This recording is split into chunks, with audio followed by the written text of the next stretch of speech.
Hi friends, నేను సారా. మీరు చూసిన తెలుగు పీసీ వరల్డ్. ఫ్రెండ్స్, ఈ వీడియోలో నేను అసలు బాటిల్ నెక్ అంటే ఏంటో చెప్తాను. ఎప్పుడైనా కానీ ఒక సిస్టమ్ని బిల్డ్ చేసుకుంటున్నప్పుడు ఈ బాటిల్ నెక్ అనేది చాలా ఇంపార్టెంట్ రోల్ని అయితే ప్లే చేస్తుంది.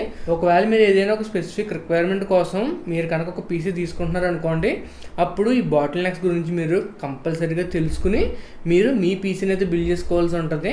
మీరు కనుక ఈ బాటిల్ నెక్ గురించి బాగా తెలుసుకున్నారనుకోండి, మీరు ఏ ప్రైస్కి ఏ కాంపోనెంట్ కొనుక్కోవాలి, అలాగే మనం రెండు కాంపోనెంట్స్ని తీసుకుంటున్నప్పుడు అవి రెండు కరెక్ట్గా సెట్ అవుతాయా లేదా అనే దానికోసం అయితే మీకు అర్థమవుతుంది.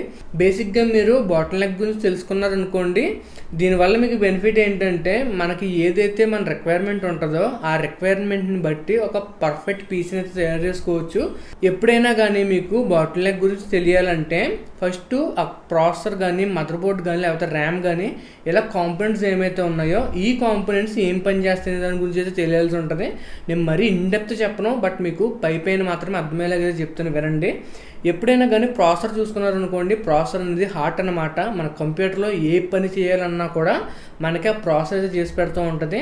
అదే మీరు గ్రాఫిక్స్ చూసుకున్నారనుకోండి, గ్రాఫిక్స్ అనేది గ్రాఫిక్ కార్డ్ అనేది గేమింగ్ కోసం కానీ, లేకపోతే ఎడిటింగ్ కోసం కానీ, లేకపోతే రెండరింగ్ కోసం కానీ, లేకపోతే యానిమేటెడ్ వర్క్స్ ఇటువంటి ఏమైతే సపోర్టెడ్ వర్క్స్ ఉంటాయో ఆ సపోర్టెడ్ వర్క్స్ని ప్రాసెసర్ మీద కంప్లీట్గా లోడ్ పడనివ్వకుండా గ్రాఫిక్ కార్డ్ అయితే ఆ లోడ్ని తీసుకుని గ్రాఫిక్ కార్డ్ అయితే పనిచేస్తూ ఉంటుంది.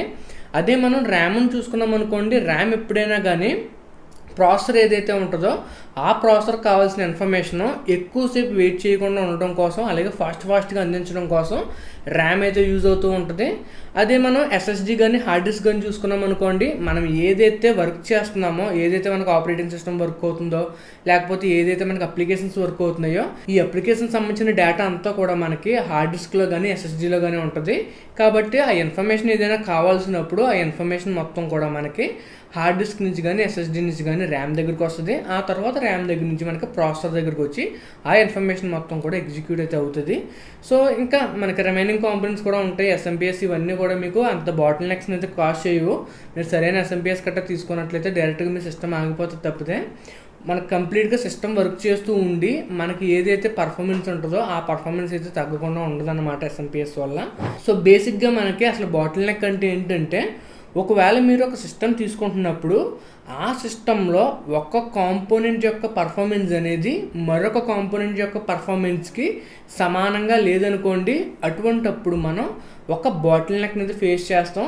సో బేసిక్గా మనకి ర్యామ్ అనేది సరిపోకపోవడం వల్ల బాటిల్ నెక్ అవుతుందని ఎలా చెప్పగలుగుతామంటే, మీకు మనం ఒకవేళ క్రోమ్ని ఓపెన్ చేసి కంటిన్యూస్గా కొన్ని వెబ్సైట్స్ని ఓపెన్ చేసుకుంటూ వెళ్ళామనుకోండి, మనం ఓపెన్ చేసిన వెబ్సైట్స్ ఏమైతే ఉంటాయో ఆ వెబ్సైట్స్ అన్నీ కూడా ఒక పర్టికులర్ నెంబర్ దగ్గరకు వచ్చిన తర్వాత ఆ రిమైనింగ్ పేజెస్ అన్నీ కూడా రీలోడ్ అయిపోతూ ఉంటాయి.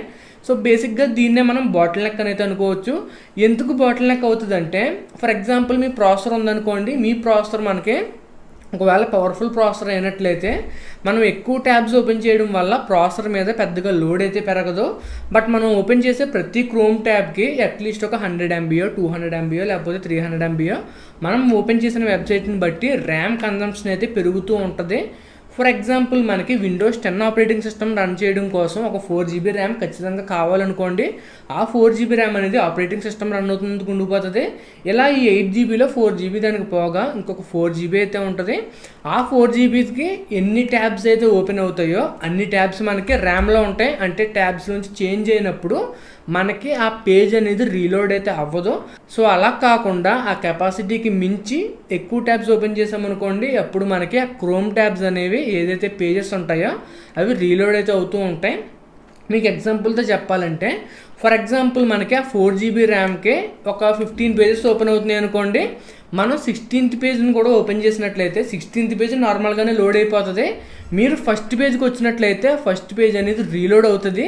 సో దానికి కారణం ఏంటంటే, మన సిస్టంలో ర్యామ్ ఏదైతే ఉందో ఆ సిస్టంలో ర్యామ్ అనేది ఇంకా మిగతా పేజెస్కి సరిపోవట్లేదు కాబట్టి మళ్ళీ ఆ ఇన్ఫర్మేషన్ అంతటినే కూడా అది తెచ్చుకోవాలి కాబట్టి మనకు రీలోడింగ్ అయితే జరుగుతూ ఉంటుంది. ఇప్పుడు మనం ప్రాసెసర్ కలిగే గ్రాఫిక్ కార్డ్కి చూసుకున్నాం అనుకోండి, ఫర్ ఎగ్జాంపుల్ మీరు ఒక బేసిక్ డ్యూయల్ కోర్ ప్రాసెసర్ తీసుకుని ఒక హై ఎండ్ గ్రాఫిక్ కార్డ్ని కనుక తీసుకున్నారనుకోండి, ఈ ప్రాసెసర్ ఏదైతే ఉందో డ్యూయల్ కోర్ ప్రాసెసర్, ఆ డ్యూయల్ కోర్ ప్రాసెసర్కి తగిన పర్ఫార్మెన్సే ఈ ప్రాసెసర్ అయితే ఇవ్వగలుగుతుంది.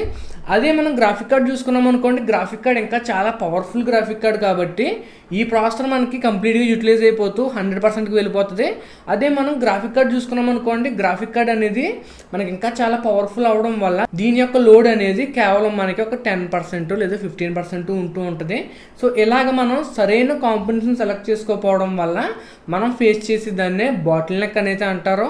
సో బెస్ట్ ఆప్షన్ ఏంటంటే మీరు ఏదైనా కొనుక్కుంటున్నప్పుడు బాటిల్ నెక్ కాలిక్యులేటర్స్ అని చెప్పేసి ఆన్లైన్లో యాప్స్ అయితే ఉంటాయి.